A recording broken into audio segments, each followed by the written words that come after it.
Pada sore hari ini kita akan membahas tentang fikih wanita. Fikih yang khusus dialami, fikih tentang perkara yang khusus dialami oleh perempuan.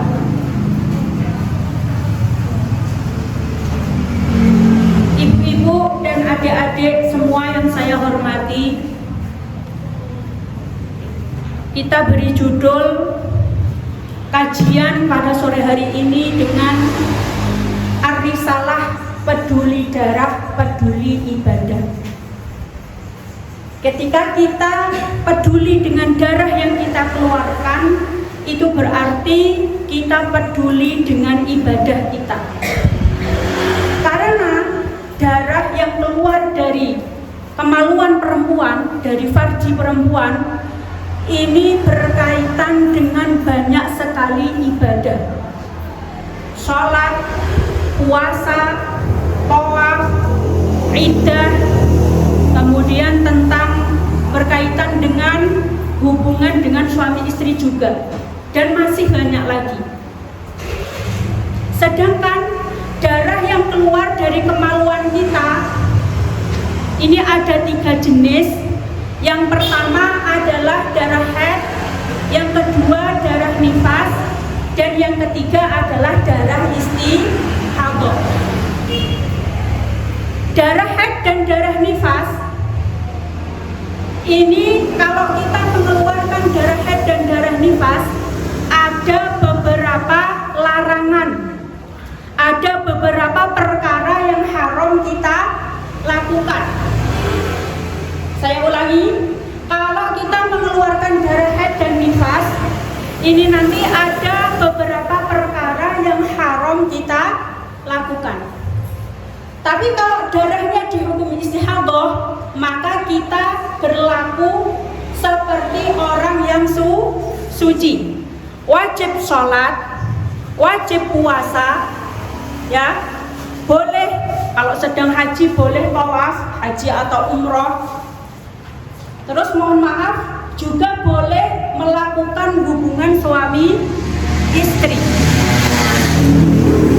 Ya, jadi tidak selalu kalau keluar darah itu mesti haram sholat, keluar darah mesti tidak boleh puasa, bukan begitu. Tapi ada kalanya meski keluar darah tetap wajib sholat, tetap wajib puasa, boleh berhubungan suami istri, boleh masuk masjid, boleh membaca Al-Quran dan lain-lain. Maka dari itu kita harus bisa membedakan darah yang keluar dari kemaluan kita, ini termasuk haid, apa nifas, apa istihadah. Paham ya? Sampai sini paham? Sampai sini paham? Itu. Panjenengan ada yang pernah mengalami istihadah? Pernah? Nah ini nanti disimak baik-baik. Kita bahas yang pertama dulu, yaitu darah haid. Darah haid adalah darah normal yang keluar dari farji perempuan, kemaluan bagian depan, ya, tanpa sebab melahirkan atau sakit. Jadi memang darah normal yang keluar. Kalau kita keluar darah haid, ini tandanya kita sehat. Umumnya begitu. Kalau tidak keluar darah malah ada gangguan hormon. Umumnya begitu. Jadi ini adalah darah normal. Kemudian usia minimal mengeluarkan darah haid adalah, kalau hijriyah ini 9 tahun. 9 tahun, kira-kira 9 tahun. Kurangnya tidak sampai 16 hari. Jadi nggak harus 9 tahun pas, tapi 9 tahun boleh kurang, tapi kekurangannya tidak sampai 16 hari. Kalau mungkin di antara panjenengan jarang yang menulis tanggal lahir putrinya dengan tahun hijriyah. Kita hitung pakai Masehi. Kalau Masehi itu kisaran usia 8 tahun, 8 bulan, lebihnya 5 sampai 10 hari lebih sedikit. Ya, di sini kurang lebih, ada lebih sedikit. Gitu. Jadi lebihannya 5 sampai 10 hari. Kalau pengen akurat, panjenengan cek di kalender. Kalau sekarang sudah bisa pakai apa? Kalender digital ya, di HP itu lebih praktis. Nanti jenengan set, misalnya lahirnya apa? Desember tahun 2000 berapa? 15 atau Januari tahun 2015. Nanti jenengan set, nanti muncul itu kalau Hijriah tahun berapa. Ditambah 9 tahun, nanti munculnya berapa. Gitu. Ya, cuman ini saya mudahkan di catatan itu. Berarti kalau usia 8 tahun lebih 9 bulan Hijriah kok ngetokno darah, mengeluarkan darah, ini sudah bisa dihukumi haid. Kenapa penting kita perhatikan? Karena sekarang anak-anak ini kecil-kecil sudah banyak yang haid. Kalau kita dulu, kalau saya dulu ya mungkin awal zaman saya ke atas itu mungkin sekitar usia 14 tahun rata-rata ini baru mengeluarkan darah haid. Kalau sekarang kelas 4 SD sudah haid. Kelas 4 SD ini umurnya berapa kira-kira? Kelas 4 SD umurnya berapa? Berapa tahun? 10 ya? 10 kok sudah keluar darah, berarti sudah bisa dihukumi. Atau misalnya ada kelas 3, umurnya berapa? 9 tahun, pas 9 tahun Hijriah, 9 tahun apa? Masehi. Kan jenengan nyatetnya kan mesti Masainya ya. Oh, kelas 3 udah mengeluarkan darah, oh bisa dihukumi gitu. Atau mungkin pas belum naik kelas 3, kelas 2 udah mengeluarkan darah. Dilihat ya, kalau umurnya 9 tahun kurang 2 bulan atau kurang 3 bulan, ini juga sudah bisa dihukumi haid. Paham? Di sini paham ya? Gitu. Sampai sini ada yang ditanyakan? Nah, nanti kalau sebelum usia itu kok udah mengeluarkan darah, misalnya umur 7 tahun udah keluar darah, berarti belum dihukumi. Paham? Paham ya? Terus kemudian ada kaidah penting. Nah, ini untuk memudahkan begini. Ada kaidah penting yang harus diingat bahwa minimal haid paling sedikit haid itu adalah sehari semalam. Sudah tahu ya? Haid paling sedikit berapa? Sehari semalam. Paling banyak berapa? 15 hari 15 malam. Terus kemudian suci, masak bersih yang memisah antara haid satu dan haid yang lain dianggap satu rangkaian haid dan satu rangkaian haid yang lain. Ini minimal adalah 15 hari 15 malam. Kalau ini udah tahu ya, minimal sehari semalam, paling banyak 15 hari 15 malam. Kemudian suci yang memisah antara dua haid ini minimal 15 hari 15 malam. Terus di situ tulis kaidah itu harus tahu. Kalau jenengan mengalami di luar dari ketentuan tadi, maka seharusnya jenengan bertanya-tanya. Dia napa nggih? Loh, jarene haid paling sedikit sehari semalam. Ini aku baru 3 jam kok udah berhenti. Nggih mboten? Katanya paling banyak 15 hari 15 malam. Kok ini aku jek keluar terus sampai 16 sampai 17 hari. Ini aku suci baru 10 hari kok udah keluar darah lagi. Nah, maka kalau jenengan belum tahu hukumnya, jenengan segera bertanya. Ya, kalau mengalami hal-hal tadi, panjenengan harus segera bertanya kalau belum paham. Tanya sama siapa yang jenengan anggap paham. Ya, purun boten bertanya. Purun ya, soalnya ini berkaitan dengan ibadah kita. Ya, kita ini wajib mempelajari apa? Ilmu fikih tentang haid, nifas dan istihadah. Kita wajib mempelajari sesuatu yang langsung berkaitan langsung dengan kita. Kita mengalami haid, maka kita harus tahu fikih tentang haid, nifas dan istihadah. Paham? Paham nggih? Bu, adik-adik paham? Mbak-mbak paham? Paham mboten? Paham nggih? Gitu. Pokoknya lah Bu, kula umet, misalnya mikirnya saya umet. Pokoknya itu, kalau jenengan mengalami haid kurang dari sehari semalam, ndang teko. Atau lebih dari 15 malam, ndang teko. Atau suci belum ada 15 udah keluar darah lagi, maka segeralah bertanya. Paham? Paham Bu? Jadi jangan keluar darah sudah lama kemudian baru bertanya. Ini nanti semakin apa? Semakin susah nanti. Ya, selain banyak ibadah wajib yang terabaikan, nanti panjenengan qodoknya juga semakin banyak. Ini karena teledor, kurang memperhatikan hukum darah. Misalnya, tuh, lo beri contoh, sebulan keluarin darah, kemudian jenengan baru konsultasi, baru tanya, ini ulo kok udah sebulan keluar darah, hukumnya bagaimana ya?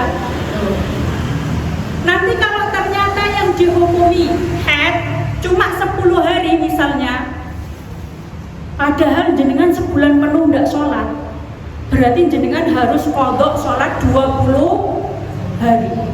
Banyak apa banyak? Banyak apa banyak? Kecuali kalau udah 15 nih, jenengan sudah mulai curiga. Soalnya tahu kaidah pentingnya paling banyak 15 hari. Kok aku ki blabas? Maka segera bertanya. Oh, ternyata mun ditekokno tenan, ternyata haidnya 10 hari. Maka kita hanya wajib qodok sholat 5 hari. Soalnya yang hari ke-16 sudah tahu kalau itu istihadah. Paham nggih? Paham? Sampai sini paham? Paham? Oke. Saya ulangi lagi. Pokoknya segera bertanya. Terus kemudian kita juga harus benar dalam menghitung keluarnya darah. Misalnya tanggal 1 Maret, pulau pakai bulan Maret aja ini ya. Ini kebetulan bulan apa? Maret. Keluar darah tanggal 1 bulan Maret jam 7 pagi. Jam berapa? Jam 7 pagi. Terus besoknya berhenti, tanggal 2 berhenti jam 6 pagi. Tanggal 2 darahnya ternyata berhenti jam 6 pagi. Berarti dia mengeluarkan darah berapa hari? Berapa hari? Keluar tanggal 1 jam 7, berhenti tanggal 2 jam 6. Berarti dia keluar darahnya berapa hari? 11. Ayo, tanggal 1 jam 7 pagi keluar darah. Kemudian bersihnya nomor tanggal 2 Maret jam 6 pagi. Berarti dia keluarnya darah berapa? 23. Kalau berhentinya jam 7 pagi itu baru dihitung sehari semalam atau 24 jam. Hitungnya gitu nggih. Bukan kok tanggal 1 sehari, tanggal 2 hari. Soalnya keluarnya ini tidak di awal hari. Kalau hitungan Masehi, awal hari dimulai jam berapa? Jam berapa? Kalau Masehi, awal hari ini dihitung mulai jam berapa? Jam 12 malam. Jam 12 tet, kemudian jam 12 muncul sedetik. Oke, ini mulai awal hari. Ganti tanggal gitu. Jadi hitungnya begitu, gitu. Jadi 15 harinya kapan? Berarti tanggal 16 Maret jam 7. Paham? Tanggal 2 baru 1, 2, 3, 4, 5, 6, 7, 8, 9, 10, 11, 12, 13, 14, 15, 16. Jadi 15 harinya ini di tanggal 16. Paham? Ngitungnya harus benar. Paham nggih? Paham mboten? Mboten. Jadi jenengan misalnya mau buang air kecil di kamar mandi, buka celana dalam, kemudian lihat ada darah. Lah itu nanti dihitung mulai itu. Misalnya buang air kecil jam 4, nggih. Kok ternyata ada merah-merah. Oh berarti aku keluar darah jam 4. Itu. Paham nggih? Hitungnya harus benar. Kemudian ngecek suci juga harus benar caranya. Biasanya jenengan berikut caranya. Bu, adik-adik kalau ngecek suci gimana biasanya? Hah? Yeah. Jadi tidak cukup ngecek suci itu dengan melihat pembalut atau celana dalam yang bersih. Ya, tidak cukup begitu. Soalnya kenapa? Semakin darah sedikit, keluarnya semakin sedikit, itu kadang tidak sampai keluar ke kemaluan bagian luar. Paham ya? Paham ya? Itu. Jadi jenengan kalau keluar darah udah 5 hari, jenengan lihat di celana dalam tidak ada darah, di pembalut juga tidak ada darah. Nanti dulu jangan tergesa-gesa menghukumi suci. Tapi dicek, gimana ngeceknya? Jenengan dalam posisi jongkok. Jongkok bahasa Jawanya apa? Dodok. Oke. Kemudian ambil sejenis kapas atau kain yang berwarna putih, ya, warna yang paling kontras dengan warna lain, ini berarti paling akurat. Terus jenengan masukkan ke lubang tempat keluar darah. Paham? Caranya begitu. Nanti kadang di celana dalam udah nggak ada, di pembalut udah nggak ada, tapi begitu kita cek ternyata kapasnya masih merah, masih ada warna darah. Itu berarti masih dihitung keluar darah. Ini harus diperhatikan. Cara ngeceknya benar, ya. Hitung keluar darahnya juga harus benar. Paham apa paham? Paham nggih? Adik-adik paham? Ibu-ibu? Nggih. Gitu. Terus kemudian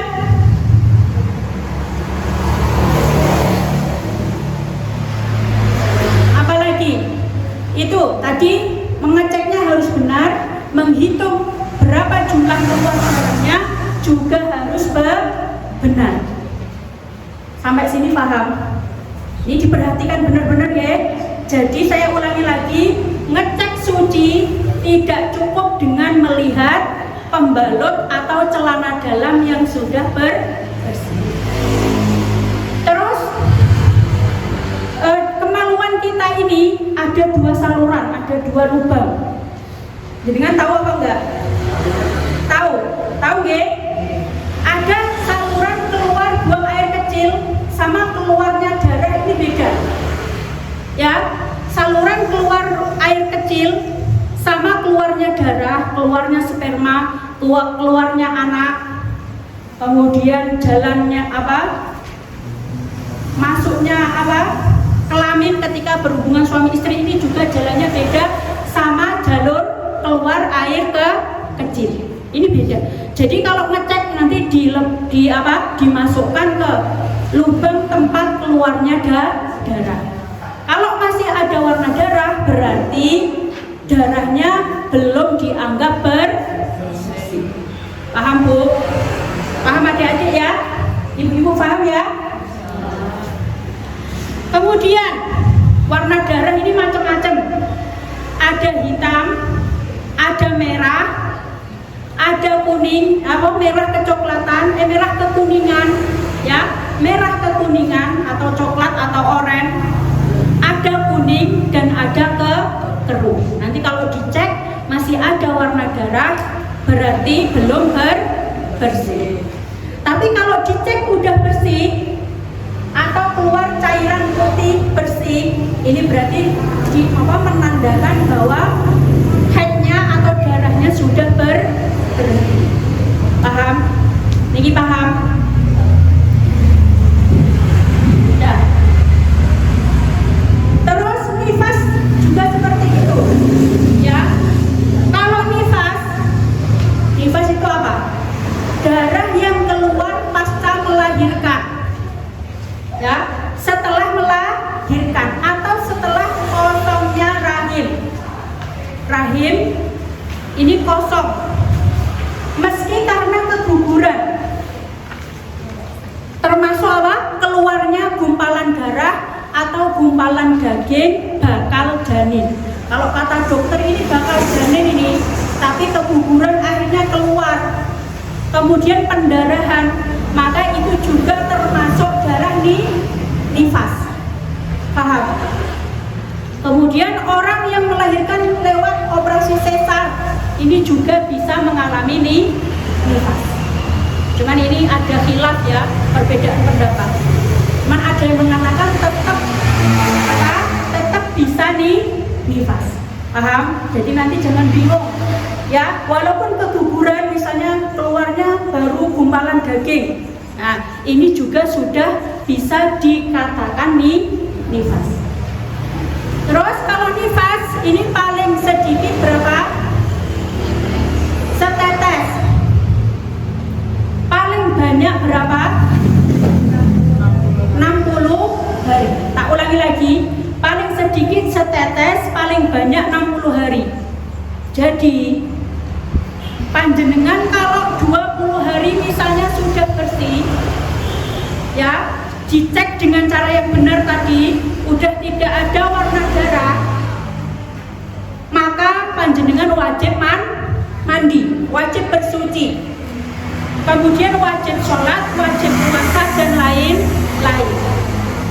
Tidak boleh menunggu sampai 40 hari. Ayo, ya. Biasanya itu saya pernah tanya ke ibu-ibu, biasanya gitu, kalau misalnya 20 hari udah bersih, katanya ndak langsung mandi, ndak langsung sholat, tapi nunggu 40 hari. Ada yang begitu? Ada yang begitu? Nah, itu nanti pemahamannya harus dibenarkan ya. Soalnya nifas paling sedikit ini hanya setetes. Kayak Sayyidah Fatimah dulu waktu nifas, kan beliau tidak pernah haid sama sekali. Maka beliau disebut Az-Zahra, ya, wanita yang suci, tidak pernah haid, jadi ibadahnya tidak pernah bolong. Bahkan ketika nifas itu hanya sebentar aja, kemudian udah suci. Gitu. Di sholat berikutnya beliau tetap melakukan sholat. Jadi tidak ada ibadah yang tertinggal. Sampai sini paham? Paham ya? Paling banyak 60 hari 60 malam. Nanti kalau lebih berarti dia istihadah, mustahadah nifas. Gitu. Sama kayak haid. Kalau lebih dari 15 berarti dia juga istihadah. Bu, adik-adik, sebenarnya yang pulau tulis itu cara menghukumnya ada dua. Tapi kalau panjenengan mumat langsung begini mawon, langsung dikembalikan kepada haid dan suci yang terakhir, ya. Tapi itu nanti kalau jenengan baca, pulau ambil dua. Sebenarnya perinciannya itu ada 7, ya. Tapi ini nanti yang pulau sebutkan di dalam makalah itu ada 2. Tapi kalau jenengan umat, pokoknya yang diingat-ingat itu apa? Haid dan suci terakhir. Makanya kalian atau panjenengan sedoyo minimal punya catatan haid dan suci terakhir. Kalau yang dulu wis kadung gak dicatat atau dibunderi ten kalendernya ganti tahun wis dibuang, nggih napa nggih? Nah, maka paling tidak panjenengan ini punya catatan haid dan suci terakhir kanggo jogo-jogo, terutama panjenengan nanti yang KB. Biasanya kalau KB ini darahnya berantakan keluarnya, nggih napa nggih? Gitu. Maka yang belum KB ini siap-siap punya catatan haid dan suci terakhir. Mulai sekarang dicatat keluar darah tanggal berapa, jam berapa. Ya, mulai ditulis teliti tanggalnya dan jamnya ditulis. Nanti ngitungnya gampang. Kemudian kalau berhenti dengan cara ngecek yang benar tadi, ya ditulis bersih tanggal dan jamnya berapa. Ini untuk jaga-jaga nanti kalau istihadah, ya jenengan hukumnya, hukum darahnya, haidnya berapa, istihadahnya berapa, ini berdasarkan disamakan dengan haid dan suci yang terakhir. Paham napa paham? Bu, adik-adik paham? Jadi bukan gini nggih, 15 hari maksimal haid. Kalau lebih dari 15 hari berarti langsung 15 haid, sisanya istihadah. Mboten seperti itu. Oke, tapi caranya menghukumi bagaimana? Disamakan. Ini yang paling simpel, ya. Yang paling simpel. Walaupun bukan pendapat yang kuat. Kalau sampaikan, bukan pendapat yang kuat. Tapi bisa jenengan gunakan daripada panjenengan menghukumi mesti 15 haid sisanya istihadah, atau daripada jenengan keluar darah sampai lama banget sebulan lebih nggak sholat terus. Daripada begitu mending diikutkan apa pendapat yang tidak kuat, yaitu apa disamakan dengan haid dan suci yang terakhir. Jadi penting jenengan punya catatan apa haid dan suci yang terakhir gitu. Misalnya nanti enak, oh Allah suci terakhir, haid terakhir berapa? 10 hari. Kemudian suci terakhir berapa? 20 hari. Tak buat yang mudah. Berarti 10 tambah 20 berapa? 30. Gabungan haid dan suci ini namanya siklus. Apa Bu? Siklus. Ya. Gitu. Terus kemudian jenengan keluar darah selama berapa? 60 hari misalnya. Ya, keluar darah selama 60 hari. Ini bagaimana hukumnya? Apa 15 haid sisanya istihadah? Ternyata tidak. Tapi haidnya berapa? Disamakan dengan haid terakhir. Haid terakhir tadi berapa? 10 hari. Kemudian suci terakhir berapa? 20 hari. Ya, berarti 20 hari istihadah. Baru dapat 30 Bu. Yang 30 gimana? Siklusnya kembali lagi. Makanya tadi saya perkenalkan tentang apa itu siklus. Ya, siklusnya terus berputar sampai harinya ini habis. Nanti 10 hari apa? Haid lagi, 20 hari istihadah lagi. Paham? Paham? Paham ya? Tak ulangi lagi. Kalau keluar darah lebih dari 15 hari darah haid, maka cara menentukan haid dan istihadahnya disamakan dengan haid dan suci terakhir.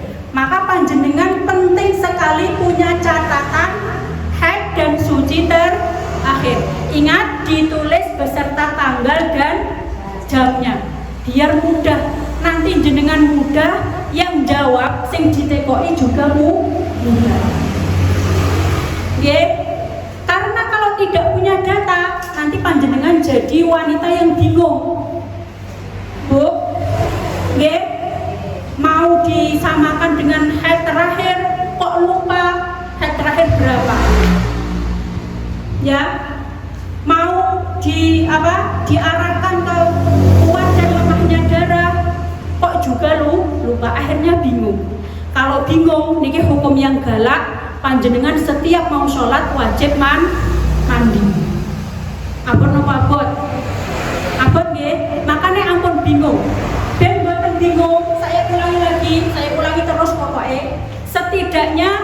punya catatan haid dan suci terakhir beserta tanggal dan jamnya. Nanti kok suatu saat mengalami keluar darah lebih dari 15, kalau belum paham segera ditanyakan.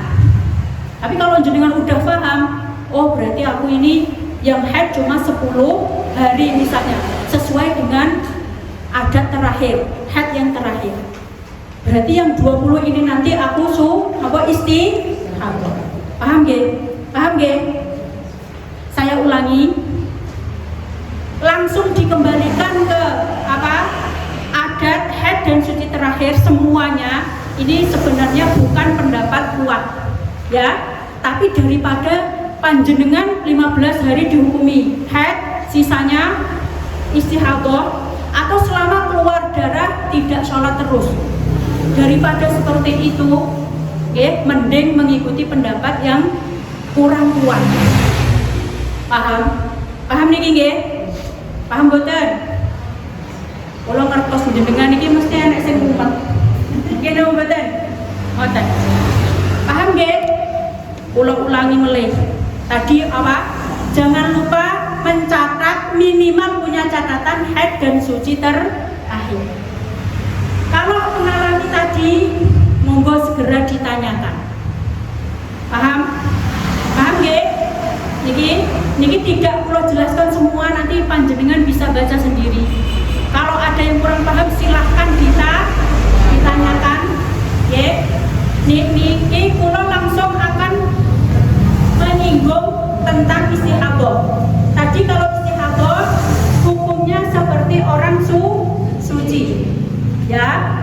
Jadi jangan keluar darah terus ndak sholat terus, ndak puasa terus maaf, tidak mau melakukan hubungan suami istri. Ini kalau panjenengan ndak tahu hukumnya, kasihan suaminya. Nggih napa nggih? Nggih napa nggih? Padahal panjenengan ini kadang istihadah juga, tidak haid terus, tidak nifas terus. Kalau istihadah itu seperti orang yang suci, ya. Tapi ada tata caranya. Nanti kalau mau sholat, kemaluannya dibersihkan dulu, kemudian disumpal pakai kapas, di bulat-bulat kecil itu.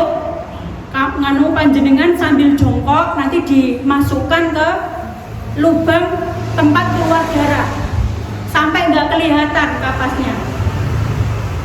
Ayo. Wedi nek nebunge. Ngoten. Kula sampun nate praktek. Nggih, kula sampun nate praktek. Soalnya kula sudah pernah mengalami istihadah gitu. Ya, itu dengan catatan jenengan tidak dalam keadaan puasa. Kalau puasa ndak boleh nyumpel.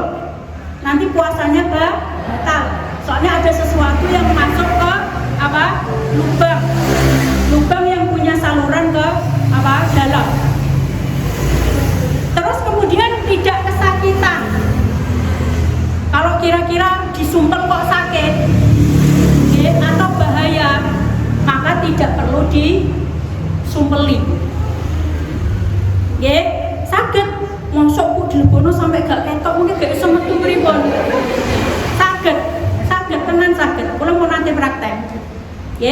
Terus kemudian kalau dibutuhkan, kadang-kadang kan kalau istihadah itu kan darah nggak keluar terus, utawa kadang keluar tapi suwitik nggak sampai menjobo. Kira-kira pas jenengan dodok niku mboten meler menjobo, niku berarti nggak perlu disumpah, gitu. Soalnya jenengan ketika sholat darahnya nggak sampai keluar pas jongkok, itu jenengan tidak dianggap membawa najis, ya. Kenapa kok wajib disumpel dan darahnya gak milih? Kalau milih nanti jenengan membawa padahal salah satu syaratnya sholat tidak boleh membawa najis. Paham?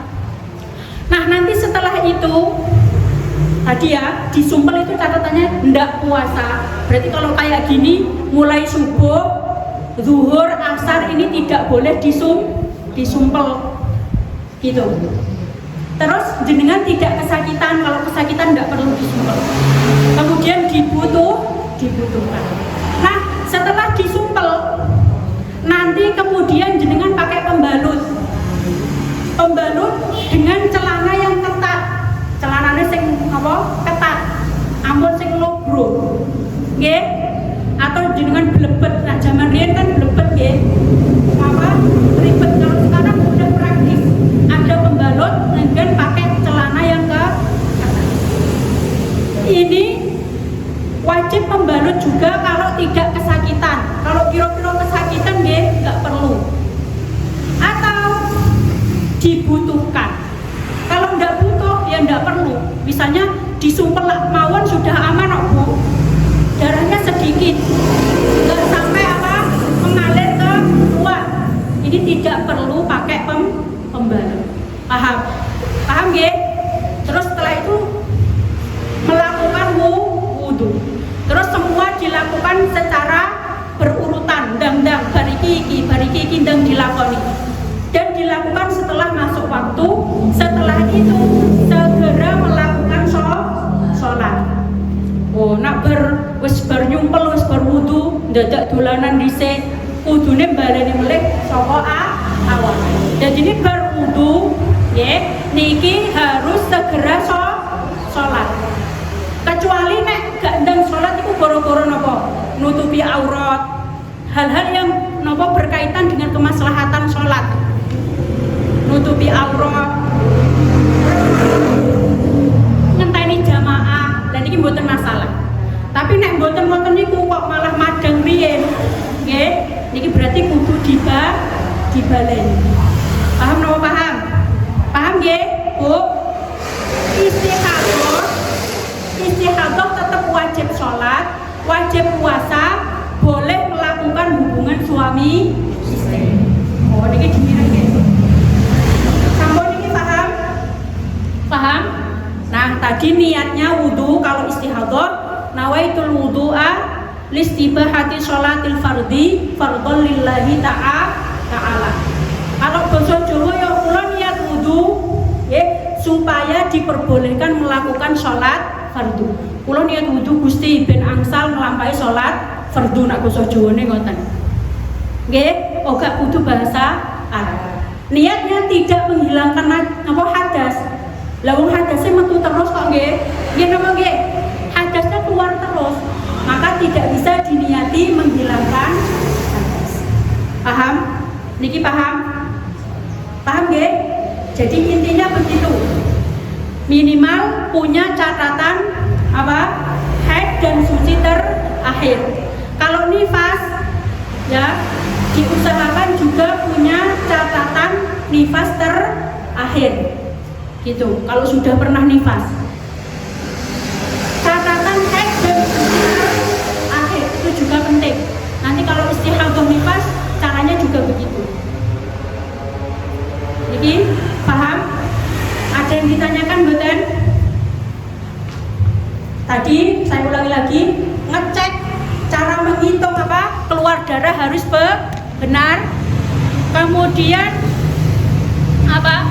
Cara mengecek darah udah bersih apa belum?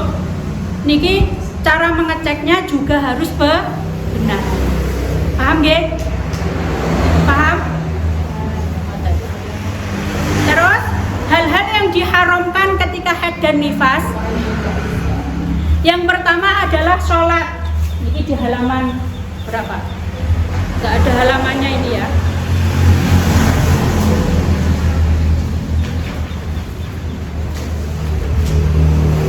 Halaman terakhir.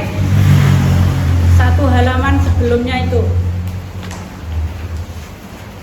Sholat, tawaf, menyentuh mushaf, menyentuh Al-Quran. Kalau tafsir hurufnya lebih banyak daripada Al-Qurannya, ini tidak apa-apa. Atau Al-Quran terjemah. Ya, ini para ulama, para kiai ini menganggap bahwa Quran terjemah itu terjemah tafsiriyah. Jadi hukumnya kayak tafsir, diperbolehkan. Walaupun secara adab ya tetap lebih baik menyentuhnya dalam keadaan suci, tidak berhadas. Terus kemudian membawa mushaf, menyentuh aja ndak boleh, apalagi membawa. Terus kemudian bersuci dengan niat ibadah. Oke, lagi haid, lagi nifas, kok wudu dengan niat ibadah, kok mandi dengan niat ibadah, maka ini tidak diperbolehkan. Nah, ini juga berlaku begini. Setelah melahirkan, ya, kalau habis melahirkan kan wajib mandi. Nggih napa nggih? Nggih napa nggih? Nah, biasanya setelah melahirkan itu rata-rata langsung mengalami nifas. Nggih napa nggih? Rata-rata mengalami nifas langsung. Maka kalau begitu mandinya, mandi wiladahnya harus ditunda sampai nifasnya selesai. Paham napa paham?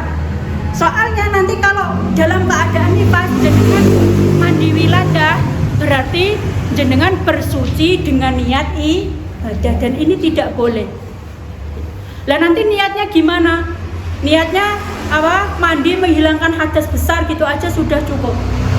Ya, hadas besar sebab melahirkan dan hadas besar sebab nifas ini sudah hilang semua. Paham nggih? Paham nggih? Terus kemudian membaca Al-Quran, kecuali kalau diniati zikir.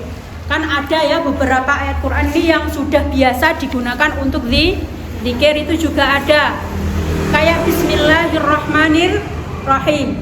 Mau makan baca Bismillah. Setiap mengawali perkara-perkara yang baik, baca Bismillah. Lah Bismillah ini adalah ayat dari Al-Quran. Innahu min Sulaiman wa innahu Bismillahirrahmanirrahim. Tapi walaupun haid kita tetap boleh baca Bismillah. Soalnya itu dibuat di zikir. Gitu. Innalillahi wa inna ilaihi rajiun. Itu juga penggalan dari ayat Al-Quran. Gini ngomong nggih? Alladzina idza asabathum musibatun qalu innalillahi wa inna ilaihi rajiun. Oh, ternyata itu penggalan dari ayat Al-Quran. Tapi kita boleh ngucapinnya. Atau pas mau pergi, ya, subhanalladzi sakhkhara lana hadza wa ma kunna lahu muqrinin, atau bismillahi majriha wa mursaha. Itu juga penggalan dari ayat Al-Quran. Terus kemudian puasa. Tadi sholat, ini puasa, baik sunnah atau wajib. Terus kemudian lewat di dalam masjid jika khawatir darahnya mengotori masjid. Ya, kalau aman, ini hukumnya makruh. Lewat itu gimana? Masuk dari pintu satu, keluar dari pintu lain. Misalnya misalnya ini masjid ya, masuknya dari depan, keluar dari pintu belakang. Tapi langsung, jalannya langsung. Itu namanya lewat.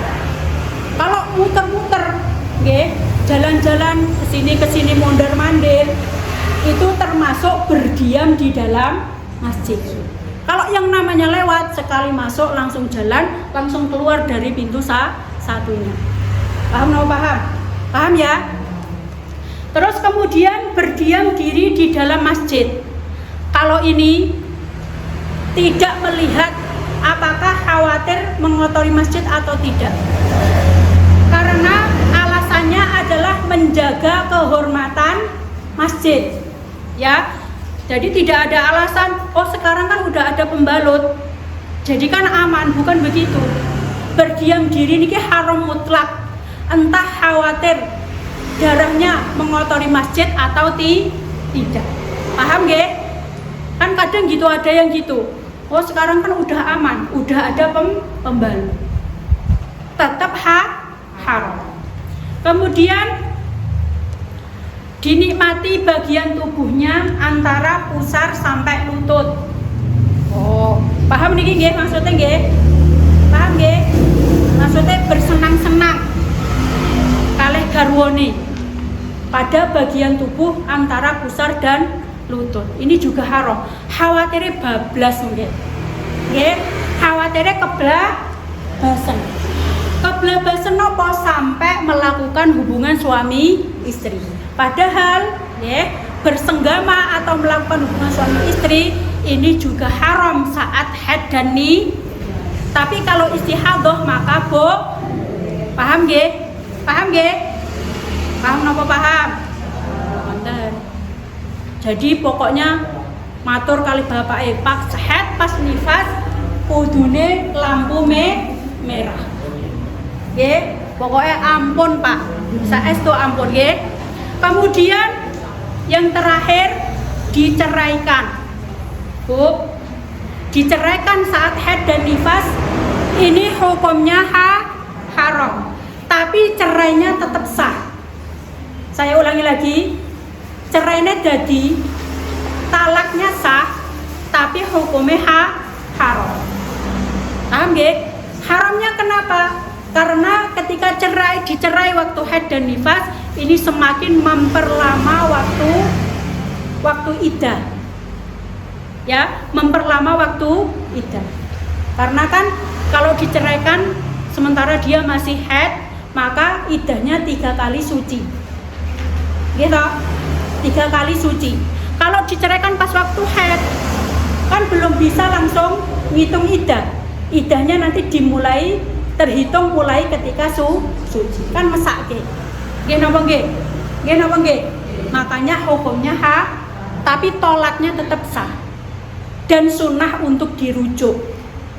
Ya, sunnah untuk dirujuk. Kalau tolak 1, 2 ini kan kalau masa iddahnya belum berakhir, ini masih bisa dirujuk. Kowe tak rujuk lah, Dek. Berarti kowe dadi meleh. Cukup ngoten tok. Nggih, misale kowe tak pegat, tak talak 1. Nggih. Terus masa iddahnya belum selesai. Nak sing lanang menyesal, pengen balik cukup, Dek, sampean tak rujuk. Nggih. Sampean tak baliki meleh. Niki sudah cukup. Paham nggih? Tolaknya haram, tapi tetap sah dan sunnah untuk dirujuk. Paham? Paham nggih? Yang terakhir. Ketika sudah suci, darahnya udah berhenti, tapi belum mandi, maka tetap haram sholat. Haram membawa Al-Quran, membaca Al-Quran, menyentuh Al-Quran. Oke, semuanya tetap haram kecuali apa? Puasa, oke, dan diceraikan. Kecuali puasa dan diceraikan. Misalnya ngeten, malam-malam jenengan cek darahnya udah berhenti, tapi jenengan dereng adus, berarti masih punya hadas besar. Terus kemudian jenengan keturun, tangi-tangi wis jam 7, maka puasanya sah mboten? Sah, walaupun masih junub, masih punya hadas besar. Soalnya darahnya udah berhenti tapi belum mandi. Ya, maka asal kalau puasa wajib tadi malamnya udah niat gitu. Maka jenengan kewajibannya apa? Segera mandi besar, kemudian wudu, kemudian qadha sholat isya, sholat subuh, qadha sholat isya plus sholat maghrib. Ya, itu nanti itu kula tulis temeriku, cuman temriki mboten kula singgung panjang-panjang. Utawa misale, maaf, malam-malam habis melakukan hubungan suami istri, belum mandi, keturun, keblabasan, tangi-tangi pun subuh. Oke, jenengan pun niat poso. Posone sah mboten? Sah. Karena junub ini bukan penghalang puasa. Tapi panjenengan kalau mau sholat tetap wajib mandi paham? Sampai sini paham nggih? Ada yang ditanyakan mboten? Kalau bagian di musola ini sama masjid. Nah, musola sama masjid itu beda. Nggih. Kalau musola ini tidak haram, berdiam diri ketika haid, berdiam diri di musola ini tidak haram. Itu. Dan cara bedaknya pripun? Kita lihat dulu ucapan orang yang wakaf gimana. Kalau dulunya ini diwakafkan jadi musola, berarti ini musola. Kalau diwakafkan jadi masjid, berarti ya masjid. Ngoten. Gitu. Jadi hukumnya beda. Ya. Kalau masjid ini bisa digunakan untuk iktikaf. Berdiam diri di masjid dengan niat iktikaf itu dapat pahala. Tapi kalau musola tidak bisa digunakan untuk iktikaf. Masuk masjid ada kesunahan sholat tahiyatul masjid. Tapi kalau di musola tidak ada. Gitu.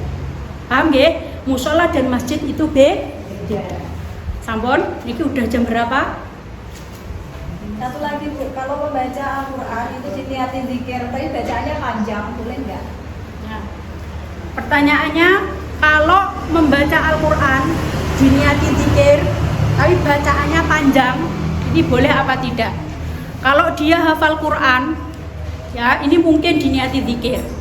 Tapi kalau bacaannya panjang, ini ulama beda pendapat. Ada yang mengatakan boleh, ada yang mengatakan tidak.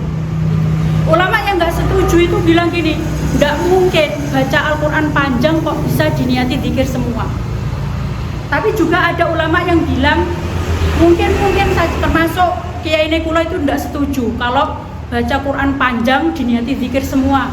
Ya, Kiai Nekula termasuk yang nggak setuju. Tapi ada ulama yang ngendikan bahkan kalau membaca Al-Quran mulai awal sampai akhir diniati zikir itu juga gitu. Jadi ulama memang berbeda pendapat. Gitu. Nanti kalau menurut ulama Malikiyah itu malah boleh baca Quran itu boleh. Ada lagi, tapi kalau pulau pribadi, kalau tidak darurat, kalau tidak mendesak, sebisa mungkin ya untuk Al-Quran yang panjang-panjang itu dihindari kalau pas haid atau kalau hafidhah maka ada yang dengan alasan memperbolehkan dengan alasan menjaga hafalan. Itu pun juga ada yang nggak setuju, sama aja. Nggak mungkin kalau haidnya cuma 6 atau 7 hari terus lupa, nggak mungkin. Ada yang nggak setuju. Atau kalau deres kan juga bisa hanya dengan membuka mulut itu loh tanpa suara. Itu kan tidak disebut dengan membaca Al-Quran. Jadi itu masalah khilafiyah. Masalah ulama berbeda pendapat. Sampun ada lagi? Nggih. Misalkan kita sholat dulu jam 12, terus keluar haid jam 2 itu wajib mengumpul sholat dulu. Ya di sini ada nggih. Kalau sudah sholat zuhur, udah melakukan sholat zuhur, maka kelak kalau sudah bersih tidak wajib qadha. Di sini kalau tulis ya, kalau tulis ringkas, qadha sholat. Misalnya sudah masuk waktu sholat, sudah masuk waktu sholat 7 menit misalnya. Ini kan udah cukup digunakan untuk sholat. Sholat 4 rakaat, jenengan biasanya berapa menit? Atau kalau dia selalu berhadas, maka harus cukup digunakan untuk sholat sakwudune. Ya, kok ternyata belum sholat? Niki teng tulisannya kula kurang. Terlalu mengeluarkan darah haid padahal belum sholat, maka kelak ketika bersih wajib mengqadha'i sholat tersebut. Tapi kalau kasusnya seperti jenengan tadi jam 12 zuhur udah sholat, oh belum. Kalau belum sholat keluar darah jam 2, sedangkan jarak antara jam 12 sampai jam 2 itu 2 jam sudah cukup sekali untuk melakukan sholat. Maka kalau sudah suci wajib mengqadha sholat. Paham kecuali kalau masuk waktu zuhur baru semenit, belum cukup untuk melakukan sholat, atau pas barengan masuk zuhur pas haid, maka kelak tidak wajib mengqadha'i sholat apa. Paham Kalau masuk waktu sholat, saya ulangi lagi, sekitar udah 7 menitan lah maka kalau dia keluar darah haid atau nifas atau gila misalnya, mengalami penghalang sholat yang lain padahal dia belum sholat, maka kelak ketika sudah selesai atau sudah sembuh maka dia wajib mengqadai sholat tersebut. Sampun paham? Paham nggih? Gitu. Kalau masalah berhentinya haid, kalau berhentinya di waktu asar dan isya, khusus asar dan isya, waktu sholat yang bisa dijamak dengan sebelumnya, walaupun sisa waktunya masih sedikit sekali, cukup digunakan untuk takbiratul ihram saja. Misalnya meh maghrib, dadak suci saka haid, suci saka nifas, atau sembuh dari gila, maka dia wajib melakukan sholat asar plus qadha sholat zuhur. Kalau terjadi di waktu isya juga seperti itu, wajib sholat isya dan wajib qadha sholat maghrib. Itu khusus untuk berhentinya darah atau berhentinya sesuatu yang menghalangi sholat. Ini kula tulis dua, itu kula tulis. Poin penting ini kula tulis. Sampun? Ada lagi? Nggih?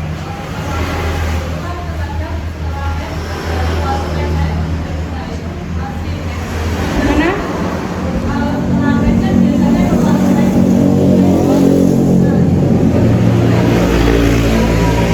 Flagnya warna apa? Coklat. Nah, kalau masih coklat, kalau masih dalam lingkup 15 hari, itu berarti masih haid. Itu berarti masih dihitung haid. Berarti jenengan mengalami haid yang terputus-putus, darahnya terputus-putus. Nanti kalau flagnya bersih, jenengan mandi lagi. Paham? Paham nggih? Ya, udah mandi bersih kok ternyata keluar flag lagi coklat misalnya. Itu kalau masih dalam 15 hari berarti masih dihukumi haid. Berarti durung sida suci. Bon, ada lagi? Nggih.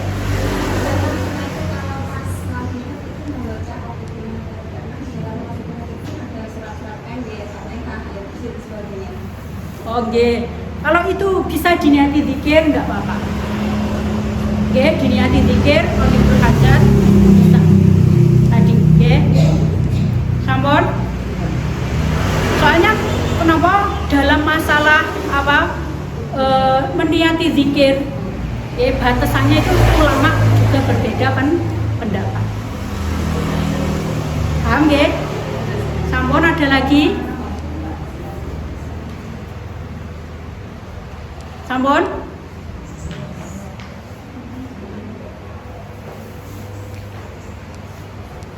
Ada lagi mboten? Kalau sudah cukup, saya tutup kajian pada hari ini. Semoga pertemuan kita pada sore hari ini menjadi pertemuan yang manfaat barokah. Kita, saya juga panjenengan semua juga sama-sama mendapatkan ilmu yang manfaat barokah fid dini wa dunya wal akhirah.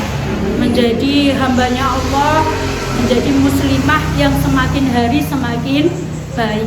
Amin Allahumma amin. Cukup sekian dari saya. Wabillahi taufiq wal hidayah wa ridha wal inayah. Wassalamualaikum warahmatullahi wabarakatuh. Waalaikumsalam.